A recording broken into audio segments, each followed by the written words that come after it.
गोंडपिंपरी तालुक्यातील ग्रामपंचायत कुडे सावलीत जुनी पाण्याची टाकी जीर्णावस्थेत होती।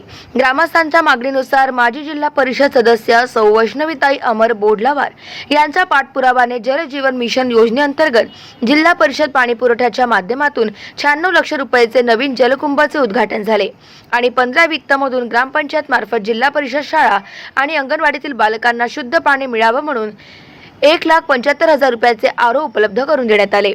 तसेच 15 वित्त अनुसूचित जाती आणि नवबौद्ध घाटक वस्ती योजनेअंतर्गत 10,30,000 रुपयाचे नाली बांधकामाचे भूमिपूजन सौ वैष्णवीताई अमर बोडलावार यांच्या हस्ते करण्यात आले। यानंतरही या गावासाठी विकास काम आणण्यासाठी कटिबद्ध राहण्याचे आश्वासन दिले। पाण्याचा प्रश्न सुटल्याने गावकऱ्यांनी सुटकेचा श्वास घेत बोडलावार दाम्पत्यांचे विशेष आभार मानले। यावेळी ग्रामपंचायतकडून गावकऱ्यांना डस्टबिन आणि अंगणवाडीतील मुलांना पाण्याची बॉटल, शाळेतील विद्यार्थ्यांना नोटबुकचे वाटप करण्यात आले। मंचावर माजी जिल्हा परिषद सदस्य अमर बोडलावार, सरपंच मारुती मडावी, उपसरपंच राजेश डोडीवार, ग्रामपंचायत सदस्य माननीय विलास पिपरे, सर्व शिक्षक वृंद आणि मोठ्या संख्येत गावकरी उपस्थित होते। गाव माझा न्यूज करिता राज कपूर भडके, गोंडपिंपरी, चंद्रपूर।